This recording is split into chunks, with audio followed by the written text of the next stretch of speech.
When I want to make a table runner, I'm always looking for something really fun, a little different. And when I was doing my Bonnie Lane, I came across a pattern called Cranberries and Mistletoe that I thought would be perfect to put into Bonnie Lane fabric. I'm Pat Sloan, and this is a little mini series to make a table runner using my Bonnie Lane fabric. And there were kits available, so it depends on when you're watching this. The link will be down below and at my website for kits put together by the Fat Quarter Shop to help us sew along and do exactly what I'm doing. So Cranberries and Mistletoes, this is what the table runner looks like. The pattern you can also download, so there's a printable, this is a purchase pattern, so you can purchase it and sew along with your own fabric or with my Bonnie Lane. And here, let me show you the first block, or one of the 4 blocks. There it is. These are nice giant blocks. I am so excited about these. They're a table runner. I'm actually going to do them like this, down and hang them in a space in my kitchen. So I'm pretty excited because it will fill that area really nicely. So this is a recolor of an existing pattern, and I want to explain how you think through that, how you look at a pattern that's done in other fabrics and maybe written for a different set of fabric than you decide to sew with. It's pretty easy, and I'll show you exactly here because I have it all laid out, and then I'm going to sew part of the block. So we'll take a little section of the block and I'll break it down because we're doing this sew along in, I think I said it was in three parts. So this week, next week, and the week after. And so you'll get everything this week cut, start sewing some of the sections. Next week, finish the 4 blocks, or just 4 for a table runner. And then the week after that, we'll quilt it. So easy peasy, it's gonna be so much fun. So first let's look at fabric. Because the original, let me show you on the diagram here because it's pretty easy to tell on the diagram. The original pattern was, whoops, upside down, was written so that there were actually 2 blocks. So they did, that's why it's called Cranberries and Mistletoe. They did coloration for 2 different blocks for the table runner. And so I am doing slightly different colorations so that there's a little bit more variety. So let's take a look. What I've got is, let's put the block sort of back here, and I'll show you what's happening. So this background is on all 4 blocks. So I'm using that background. And then there are 2 blocks that will have where the blue is. One with the green, and then the other with the light blue and this darker blue. So there'll be a second block with this combination. Then there'll be 2 more blocks, and on the other 2, where the blue is, I will have green. So here is like the center part, so you can see that. And then paired with this will be 1 block with this blue floral in the green, and then a block with this green and the gray with a little tiny yellow. So that is how this block will get made up. 4 of them, this is 1, and then the other 3 combinations. So let's take a look. I've got everything cut out so that we could see how it's going to look cut out, because that's the first step. I think it works best. I worked through this to figure out the best way and decided that definitely doing everything cut first would be the best way to handle it. So in the pattern, just like all the Sew Emma patterns, there's a numbering system. And so you will, let me see if I can just find that page here. There's a numbering system that will tell you cut X number of A, cut X number of B. There we go. So let me just cover up the pattern. So here we go. So there is, like, for the different size quilts, because this particular pattern has a table runner, a lap, a twin, and a king. So there's 4 different size quilts, and we're just doing the table runner, which is the TR on there. And it tells you, like, of fabric A, you're going to cut 8. Of fabric B, you're going to cut 4. So there is the formula of your cutting directions. But because we're making the centers just a little different, let me show you that. I'm sorry, not the centers, the blocks. Because we're making the blocks with a little bit different than just 2 the same and 2 the same. All the backgrounds are identical. You're making enough for 4, so you're cutting enough for 4. There are 3 different, oops, I lost my little, where did it go? I lost the B. Somewhere it slid off. I'll have to find it. But these are the alpha bitties, and these are great little plastic things. You can actually, if you want to, clip them on with a Wonder Clip like this, if you feel like, you know, like they're going to slide off like mine did apparently. It's probably stuck between some fabric here. So this was A, B, and C units, which are in the directions. Then for these background pieces, they're also, G and H are also identical to the cutting directions because 2 blocks are with the green, 2 blocks are with the blue. The change comes when you're doing what I would call, let me just put this up here, I would call this like the churn dash part, right? Because that's basically what this is, big churn dash. So you've got squares for half square triangles, and you've got rectangles to have the crossbars. Those, we need 2 of each color. There's 4 blocks. We need 2 for each block. 2, 2, 2, 2. Same over here. 2, 2. I mean 4 for the strips. I'm sorry. 2 for the squares. 4 for the strips. 4, 4, 4, 4. So that is what you're cutting to get ready. Okay. Now let's talk about putting together one of the units, because I think this week you can probably handle getting it cut, getting all of that cut, and then doing a little bit of sewing.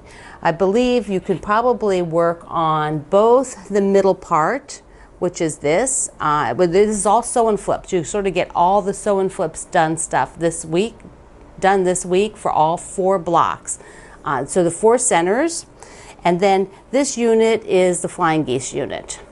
And that is, see right there, the flying geese, and then the center part. So those are the pieces to concentrate on this week. I have the Jubilant set up, and I thought I would do the flying geese. I'll go ahead and show you the flying geese part. Now the Jubilant does not have the laser guide like my Solaris and the Crescendo and the Destiny 2 do. Those are a bigger machine. They have a lot more features.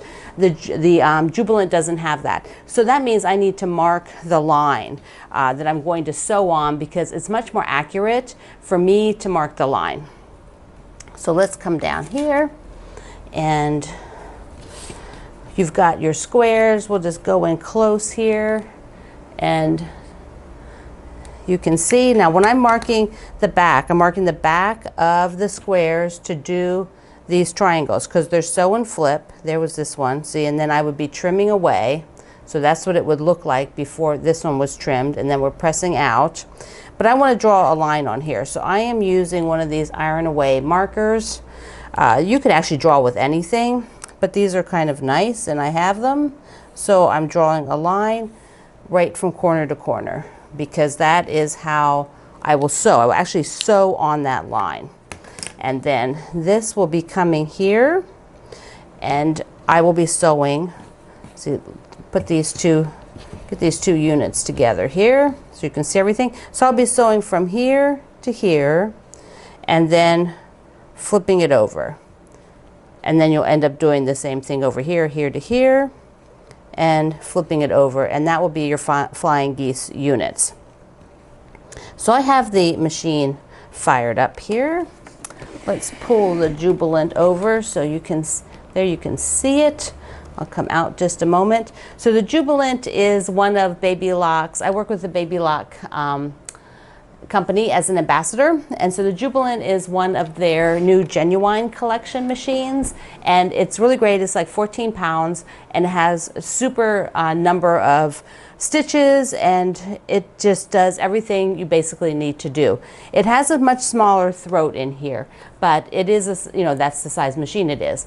But it is fabulous, particularly if you need a second machine, or if you have only had maybe a very old machine and you want to upgrade to get some of the really great stitches. This is it. So I will come in here, and I can actually get pretty close to that needle. Oh, here we go. So we can come in here and I can sew. I've just got an open toe foot on because that lets me see a little better. So this foot, just lift it up, pop it off a second. So there it goes. So that's the open toe foot. And when I'm doing sew and flip, I like that foot because I can see where I'm going. I don't have anything in the middle part. I don't have anything in the middle of that, so it's totally open. I will be sewing on this line. I'll be sewing on this line, and what I want to do is I do not want to start at that point, because that point has a huge, probability of getting sucked in there. So I want to sew from the straight side where I have some ability to control it and not get the fabric sucked in there. Also, you could do a little square or something to start and stop. So I have some of these cut off pieces. So I could do this, which is called like a starter piece. I'm also going to sew without the foot pedals. So let's see, I've got it down low, speed is low. Let's see, move that speed up a little bit. There we go. So this is sewing without the foot pedal. I'm using the start and stop button. Okay, so now I have some fabric in there, which makes it a little easier for me. And I'm going to needle up, and I'm going to just lift that presser foot just a little bit to get started. Now I'll sew on the line, and I'm going to just slow it down just a little bit.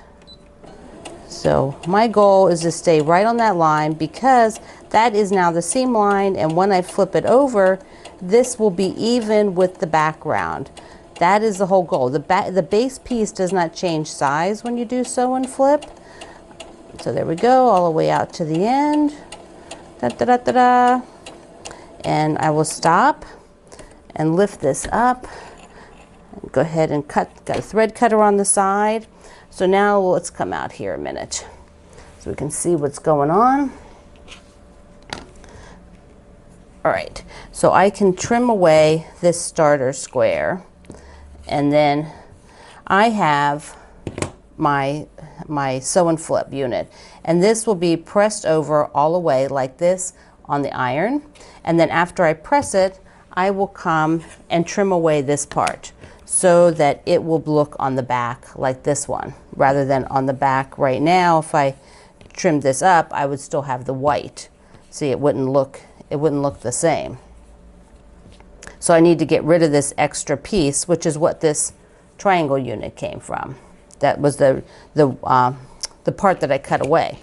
So sometimes it's nice, particularly if you're not used to trimming and you want to be sure you don't accidentally slip, is to use one of these trimming tools. I like Doug's trimming tool. This is a really nice little one. So this is cut away. I will then keep this pressed open, and the next thing I would do would be to go and sew the other square on there, which would give me this flying geese unit. So that is the sew and flip process. We also want to this week do the centers, which are called square in a square often. I'll show you the back. See, I've trimmed 2 of the green sides, but not the other 2. So that means that when I'm sewing these, I sew the 2 opposite sides, and then I sew the other 2 opposite sides. So there we go. And that makes the whole square. And you're going to have 2 green ones and 2 blue ones, like our block. And then you will also have all of these flying geese units, and there will be 8 of these, because there's 4 per block of the blue, and then 8 of the green. So 4 per block for the green. And I think that's a great start. Now, if you feel highly motivated and you want to make the whole table runner this week, go for it. You don't have to wait for me. But if next week you want to do the next part together, then get all the cutting, do all the sew and flips, and then next week we will look at the giant half square triangle unit, which is kind of like got a double part to it, and we'll go through that. And then you'll be able to assemble all 4 blocks, and the week after we'll quilt it. And it's going to be simple walking foot quilting. So if you have never put the walking foot on your machine, you can go ahead and figure that out between now and then, and it's going to just be a nice simple stitch. Then we'll be done. So that'll be the table runner. So there will be 2 more sew-alongs for Bonnie Lane. One is Glow, which is a piece pattern, which also has multiple sizes in it. And there's a kit for that. And then we'll do Drive Down Bonnie Lane, and that'll start in November. Glow will start after the table runner's done. And then Drive Down Bonnie Lane will start a couple weeks later in November. So I'm pretty excited. This is going to be so cool to be able to have this hanging in my kitchen, because I have the old phone jack, like the wall phone, right in the middle of the wall. And of course we don't have a wall phone anymore, so I've been hanging quilts and I need a new one up there. Right now I have the tulips up there, and it's going into fall and I really don't want the tulips anymore. So this will be perfect. It'll cover up that space and it'll be just gorgeous. And I'm going to show you a little bonus of what to do for the border with these sew and flip pieces that we cut off, because I'm sewing all of them up, using them just like I showed here as a starter, and that way I'll add them to the border. And I'll give you that as a bonus. Thanks so much for joining me. I'm Pat Sloan. If you are new to my channel, click the subscribe at YouTube and the bell afterwards, because then you'll get notices whenever I have a new video. And I'll see you at my Facebook group, Quit Along with Pat Sloan. See you there.